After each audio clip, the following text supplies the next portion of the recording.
Syria का इनकलाब, जो तारीख के सफ़ाहत में सुनहरी अल्फाज से लिखा जाएगा।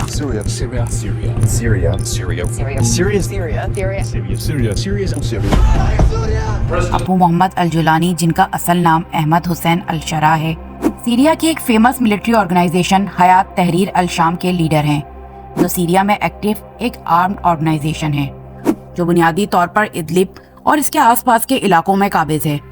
इस ऑर्गेनाइजेशन की बुनियाद अल-कायदा से वाबस्ता ब्रांच जबातुल अल-नसरा से निकली, लेकिन 2016 में जबातुल नसरा ने अल-कायदा से अलहदगी इख्तियार कर ली और एक नई शनाख्त के तौर पर HTS कायम की।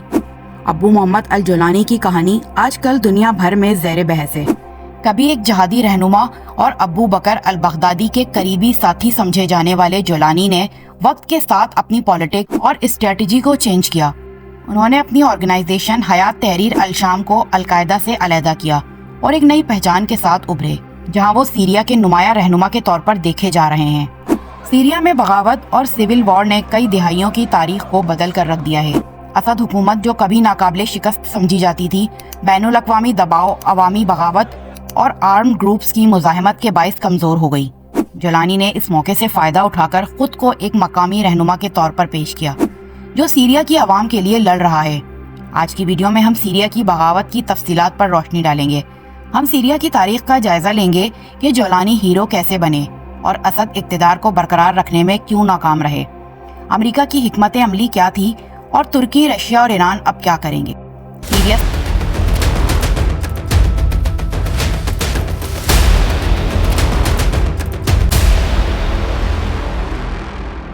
सीरिया सेंट्रल एशिया में मिलिट्री पावर के लिहाज से 8वें नंबर पर है। इनके पास तोपखाने, गोले बारूद, जंगी तैयारे, बहरी फौज और तकरीबन 1,50,000 फौजी थे, जो इसे एक मजबूत ताकत दिखाते थे। लेकिन सिर्फ 2 हफ्तों में फौज ने हथियार डाल दिए और अपने हथियार HTS के वॉरियर्स के हवाले कर दिए। फौजियों ने लड़ने के बजाय अपनी वर्दियां उतारकर आम लिबास पहन लिया। ये सब इसलिए हुआ क्योंकि अमरीकी पाबंदियों ने सीरिया में गुर्बत को बढ़ा दिया था। मुल्क के पास तेल तो था, लेकिन इसे खरीदने के लिए कोई खरीदार नहीं था।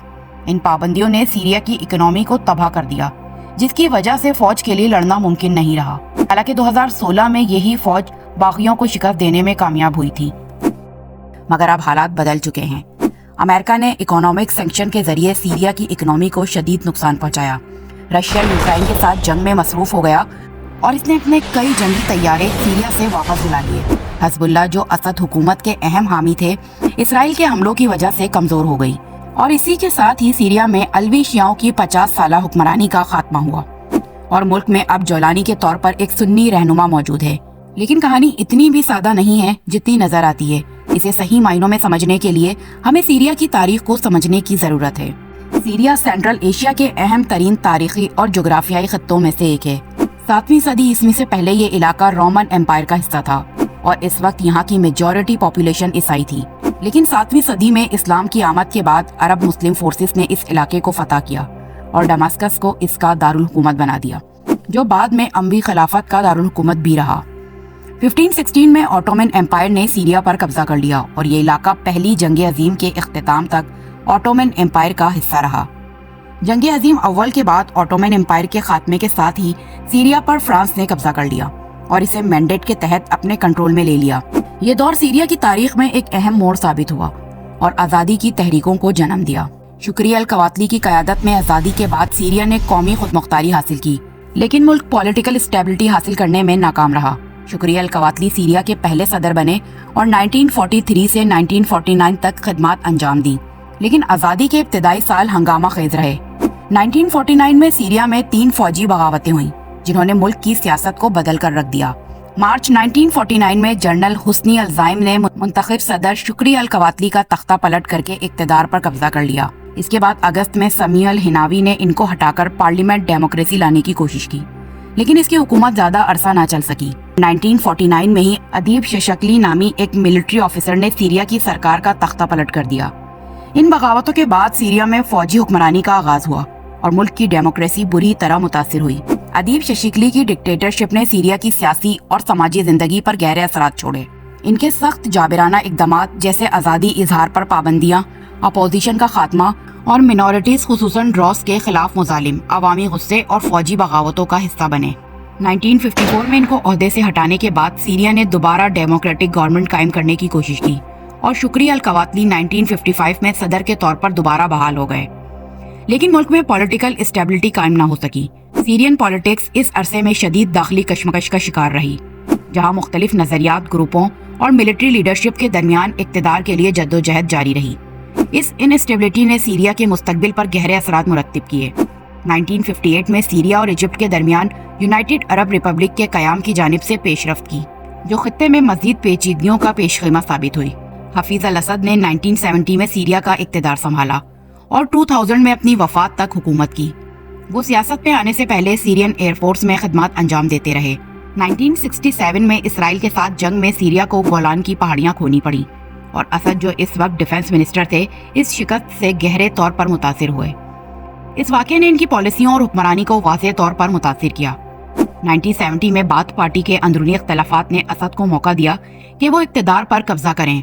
उन्होंने पहले प्राइम मिनिस्टर और बाद में प्रेसिडेंट का ओहदा संभाल लिया और अपनी हुकूमत को मजबूत किया, लेकिन इनके लिए एक बड़ा चैलेंज ये था कि वो अलवी फिरके से ताल्लुक रखते थे, जो सीरिया की आबादी का सिर्फ 10 से 15% है, जबकि मेजॉरिटी सुन्नी मुसलमान की है, जो 70 से 75% थे। 1970 के बाद मुस्लिम ब्रदरहुड ने असद की हुकूमत पर यह इल्जाम लगाते हुए हमले शुरू किए कि वो सुन्नी मुसलमानों को बैकवर्ड करके अलवियों को फायदा पहुंचा रहे हैं, जैसे हमा, होम्स और अलेपो में बदअमनी और बगावत को जन्म दिया। इन हंगामों को दबाने के लिए असद की अफवाज ने 1982 में हमा में एक बड़े पैमाने पर कत्लेआम किया, जिसमें 10,000 से 40,000 अफराद हलाक हुए और शहर का बड़ा हिस्सा तबाह कर दिया गया। इस खौफनाक वाकया ने सीरिया की सुन्नी बरादरी को गहरे सदमे में मुब्तला कर दिया और कई दिहाइयों तक ऑर्गेनाइज्ड रेजिस्टेंस को नामुमकिन बना दिया। असद ने यह समझते हुए कि फिरकावारियत हुकूमत के लिए खतरा बन सकती है, ताकतवर सुन्नी शख्सियात को हुकूमत में शामिल किया और सुन्नी ताजिरों की हिमायत की, खास तौर पर अलेपो और दमास्कस में। उन्होंने अरब इत्तेहाद के नजरिए को फरोग दिया और अपनी हुकूमत को फिरकावाराना सियासत से बालातर रखने की कोशिश की। 2000 में हाफिज अल असद की वफात के बाद इनके बेटे बशर अल असद प्रेसिडेंट बने। इब्तिदा में बशर को एक जदीद और इस्लाह पसंद लीडर के तौर पर देखा गया, जिनका मकसद करप्शन को ख़त्म करना और इकोनॉमी को बेहतर बनाना था, लेकिन इनकी हुक्मरानी भी बिलाखिर जबर और कशीदगी की अलामत बन गई। बशर अल असद की हुकूमत के इब्तिदाई 5 सालों में लोगों की उम्मीदें जल्द ही मायूसी में बदल गईं। 2005 तक अवाम को यह एहसास होने लगा कि इनकी जिंदगी में कोई पॉजिटिव चेंज नहीं आया। करप्शन अपनी जगह बरकरार रही और हुकूमती जबर मजीद बढ़ गया। हाफिज अल असद से वाबस्ता खौफ भी इनके इंतकाल के बाद ख़त्म हो चुका था और नई नस्ल ने, जो अब खौफजदा नहीं थी, आज़ादी और बेहतर हालात ज़िंदगी का मुतालबा करना शुरू कर दिया। इन्हें ये यकीन हो गया कि हुकूमत और अशरफिया इनकी वॉरफेयर की परवाह नहीं करती। इसी दौरान 2003 में इराक जंग के बाद सीरिया पर अमेरिका की तवज्जो बढ़ गई। अमेरिका ने बशार हुकूमत पर अपने दुश्मनों को पनाह देने और इनकी हिमायत का इल्ज़ाम लगाया और सीरिया पर पाबंदियां आयद कर दी, जिससे वो खत्ते में मजीद तन्हा हो गया। गोलान की पहाड़ियों पर इसराइल कब्जे के साथ पहले ही सीरिया की पोजीशन कमज़ोर थी और अमेरिकी दबाव ने सूरत हाल को मजीद मुश्किल बना दिया। लबनान के साथ सीरिया के ताल्लुकात 2005 तक मजबूत रहे और सीरिया की अफवाज 29 साल तक लबनान में मौजूद रहीं, लेकिन रफ़ीक हरीरी के कत्ल और सिडार रेवोल्यूशन के बाद अमेरिका और इंटरनेशनल प्रेशर के नतीजे में सीरियन फोर्सेस को लबनान से निकालना पड़ा। इसी वापसी ने सीरिया के खत्ते में ताकत को कमज़ोर कर दिया, लेकिन इसने ईरान और हिज़्बुल्लाह के साथ अपने ताल्लुकात को बरकरार रखा। Internally poor government policies, international sanctions और बढ़ती हुई इकोनॉमिक प्रॉब्लम ने गुर्बत और बेरोजगारी में इजाफा किया। 2006 से 2010 के दरमियान खुश्कसाली और कहत जैसी सूरत हाल ने हालात को मजीद ख़राब कर दिया। ज़राई ज़मीनें बंजर हो गईं, छोटे इलाकों के लोग शहरों की तरफ हिजरत करने लगे और सोशल और इकोनॉमिक क्राइसिस शिद्दत इख्तियार कर गए। अवाम में हुकूमत के खिलाफ गुस्सा और मायूसी मुसलसल बढ़ती जा रही थी, जिसके असरात आने वाले बरसों में नुमाया हुए। मार्च 2011 में सीरिया के दारा शहर में कुछ नौजवानों ने हुकूमत के खिलाफ पुरअमन एहतजाज शुरू किया, लेकिन असद हुकूमत ने सख्त रद्द-ए-अमल दिया। न सिर्फ इन नौजवानों को गिरफ्तार किया, बल्कि इन पर शदीद तशद्दुद किया, जिसके नतीजे में मुतअद्दिद अफराद हलाक हो गए। इस वाक़ये ने मुल्क भर में एंटी गवर्नमेंट प्रोटेस्ट को हवा दी और कई लोगों ने हथियार उठा लिए। इन बागियों को अमेरिका समेत कई ममालिक की हिमायत हासिल हुई, जो इन्हें हथियार फराहम कर रहे थे। इसी दौरान इराक में एक और अहम पेशरफ्त हो रही थी। इराक जंग खत्म हो चुकी थी और कई सुन्नी वॉरियर्स जो अमरीकी हथियार हासिल कर चुके थे बेरोजगार हो गए थे। इनमें से कई वॉरियर्स अलकायदा के साथ मिल गए और Islamic state of Iraq and Syria ISIS की बुनियाद रखी। ISIS ने सीरिया में सुन्नी बागियों के साथ इत्तेहाद कर लिया اور دونوں ممالک میں قدم جمانے لگا۔ 2014 تک ISIS نے سیریا اور عراق کے کئی علاقوں پر قبضہ کر لیا اور سیریا کے شہر رقہ کو اپنا دارالحکومت بنا لیا۔ ISIS نے شرعی قوانین نافذ کرنے کے ساتھ ساتھ بڑے پیمانے پر قتل و غارت، بم دھماکوں اور انٹرنیشنل ٹیررسٹ اٹیک کا سلسلہ شروع کیا۔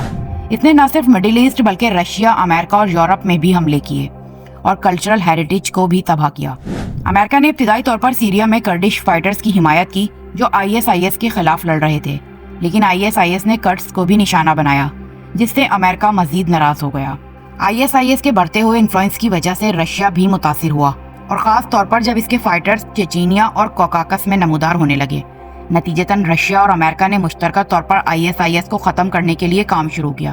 رشیا نے سیرین گورنمنٹ اور اسد کی حمایت جاری رکھی، جبکہ امریکہ اس کی مخالفت کرتا رہا۔ لیکن رشیا کی مداخلت کے بعد امریکہ نے اپنی توجہ ISIS کو ختم کرنے پر مرکوز کر دی، اور سیرین فورسز نے رشیا کی مدد سے ISIS کے خلاف کیمپین شروع کی۔ ان مشترکہ کوششوں سے ISIS کو بڑی حد تک کمزور کر دیا گیا۔ 2017 میں جب ISIS کو بڑی حد تک کمزور کر دیا گیا تو امریکی صدر ڈونلڈ ٹرمپ نے ٹمبر سائیکومور پروگرام ختم کر دیا، جس کے تحت امریکہ سیریا کے اپوزیشن گروپوں کی حمایت کر رہا تھا۔ لیکن یہ بھی خیال کیا جاتا ہے کہ امریکہ نے اس پروگرام کو خفیہ طور پر جاری رکھا تاکہ بشار الاسد کی حکومت کا خاتمہ کیا جا سکے۔ یہاں سوال یہ آتا ہے کہ امریکہ سیریا کے خلاف اس قدر سخت رویہ کیوں رکھتا ہے اور اسد کی حکومت کو گرانا کیوں چاہتا ہے؟ اصل مسئلہ مڈل ایسٹ میں شیعہ اور سنی فرقوں کے درمیان اختلافات کا ہے، اور ان اختلافات کو عالمی طاقتیں اپنے مفادات کے لیے استعمال کرتی ہیں۔ جہاں امریکہ کا طویل عرصے سے ایران شیعہ قیادت کے ساتھ کانفلکٹ رہا ہے، تو وہیں دوسری طرف سعودی عرب سنی قیادت اور امریکہ کے درمیان مضبوط تعلقات ہیں۔ امریکہ مڈل ایسٹ میں اپنا انفلوئنس برقرار رکھنے کے لیے شیعہ اور سنی اختلافات کو برقرار رکھنے کی کوشش کرتا ہے تاکہ خطے میں اس کی طاقت کو چیلنج نہ کیا جا سکے۔ فلسطین کا مسئلہ شیعہ اور سنی دونوں گروپوں کو ایک کرنے کی طاقت رکھتا ہے، کیونکہ یہ مسلمانوں کا مشترکہ مقصد ہے۔ ایران، حزب اللہ اور بشار الاسد کی حکومت فلسطین کی آزادی کی حمایت کرتے ہیں۔ سیریا کے معاملے میں گولان کی پہاڑیاں ایک اہم مسئلہ ہیں جو اس وقت اسرائیل کے قبضے میں ہیں۔ یہ پہاڑیاں اسٹریٹجک اہمیت رکھتی ہیں اور سیریا کی حکومت ہمیشہ انہیں واپس لینے کی خواہاں رہی ہے۔ بشار الاسد کی حکومت کا موقف اسرائیل کے خلاف سخت ہے اور وہ ان پہاڑیوں کو قومی حق سمجھتی ہے۔ دوسری طرف امریکہ اسرائیل کا قریبی اتحادی ہے اور سیریا کے اس موقف کی مخالفت کرتا ہے۔ یہی وجہ ہے کہ امریکہ بشار الاسد کی حکومت کے خلاف ہے اور سیریا میں ایسے حالات پیدا کرنے کی کوشش کرتا ہے جو اسرائیل کے مفادات کے لیے بہتر ہوں۔ سیریا میں امریکن ایمبیسی کی ایک ٹویٹ جس میں محمد الجولانی کو دہشت گرد قرار دے کر اس کی گرفتاری کے لیے $10 ملین انعام کی پیشکش کی گئی تھی، توجہ کا مرکز بنی۔ آج وہی جولانی CNN جیسے نیٹ ورکس کو انٹرویو دیتے ہوئے سیریا کے نئے رہنما کے طور پر سامنے آئے ہیں۔ اس پیش رفت نے کئی حلقوں کو یہ سوچنے پر مجبور کیا کہ شاید امریکہ نے ISIS کو ایک نئے نام کے تحت پیش کیا ہے۔ پہلے امریکہ نے رشیا کو یوکرائن کی جنگ میں الجھایا، اس کی توجہ سیریا سے ہٹائی، اور جیسے ہی رشیا پیچھے ہٹا امریکہ نے اسد حکومت کے خاتمے میں مدد فراہم کی۔ محمد الجولانی کی تاریخ پر غور کرنا اس معاملے کو سمجھنے کے لیے ضروری ہے۔ سیریا میں اسد حکومت کے زوال کے بعد جولانی کا نام شہرت کی بلندیوں پر پہنچ گیا۔ حیرت کی بات یہ ہے کہ جولانی کا اصل نام احمد الشہرا ہے اور اس کا خاندان سیریا کے گولان کی پہاڑیوں سے تعلق رکھتا ہے۔ 1982 میں سعودی عرب کے شہر ریاض میں پیدا ہونے کے باوجود اس کی پرورش ڈماسکس میں ہوئی۔ جولانی نے فروری 2021 میں ایک انٹرویو میں اپنی زندگی کی ان تفصیلات کا انکشاف کیا، لیکن اس کی پیدائش کا مقام اور سال تنازع کا شکار رہے ہیں۔ ابتدائی زندگی میں جولانی نے عراق میں القاعدہ میں شمولیت اختیار کی، جو بعد میں Islamic state of Iraq ISI بنی۔ 2003 میں امریکی حملے کے دوران جولانی کو 2005 میں کیمپ بوکا میں قید کیا گیا، جہاں اس کی ملاقات ان جہادیوں سے ہوئی جنہوں نے اسے ابو بکر البغدادی سے ملوایا۔ 2011 میں بغدادی نے اسے مالی مدد فراہم کی اور سیریا بھیجا، جہاں جولانی نے الناصرہ فرنٹ قائم کیا۔ اس گروپ کے القاعدہ اور ISI دونوں سے کنیکشنز تھے۔ الناصرہ سیریا میں تیزی سے اپنے مقاصد کے حصول میں کامیاب ہو گئی، لیکن اس کے پیچھے فائنینشیل سپورٹ اور ریلیشن شپ کا علم زیادہ تر لوگوں کو نہ تھا۔ 2013 میں ابو بکر البغدادی نے ISIS کی تشکیل کے لیے Islamic state of Iraq and Syria کے نام سے الناصرہ فرنٹ کو مرج کرنے کا اعلان کیا۔ اس وقت لوگوں کو یہ پہلی بار پتا چلا کہ الناصرہ دراصل بغدادی کے گروپ کا حصہ تھی، لیکن جولانی نے جو سیریا میں الناصرہ کا لیڈر تھا نے اس مرجر کی مخالفت کی کیونکہ وہ نہیں چاہتا تھا کہ اس کا گروپ ISIS کا حصہ بنے۔ جولانی نے یہ موقف اختیار کیا کہ النصرہ کو القاعدہ کی سیرین برانچ سمجھا جانا چاہیے۔ اس کے نتیجے میں جولانی کو ISIS سے خود کو دور رکھنے کی اجازت ملی، لیکن اس کے گروپ کے لیے یہ فیصلہ زیادہ فائدہ مند ثابت نہ ہوا۔ 2016 میں جولانی نے القاعدہ سے علیحدگی اختیار کر کے جبہت الفتح الشام کے نام سے ایک نیا گروپ قائم کیا۔ جو بعد میں 2017 میں حیات تحریر الشام کے نام سے جانا جانے لگا۔ 2020 تک جولانی نے سیریا میں القاعدہ کی موجودگی کو ختم کر دیا۔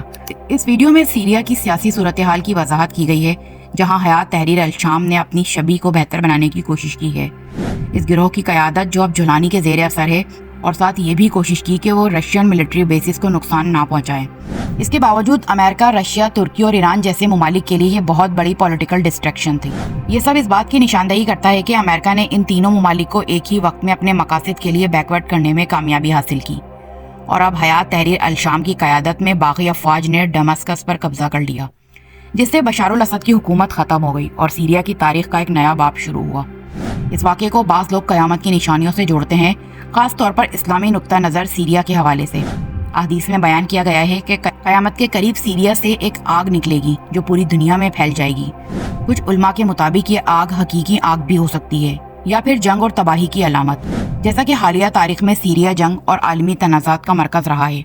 یہ تعبیرات اس بات کی طرف اشارہ کرتی ہیں کہ سیریا کو ایک اہم مقام حاصل ہے، جہاں کے واقعات کو کئی بار قیامت کی نشانیوں سے جوڑا گیا ہے۔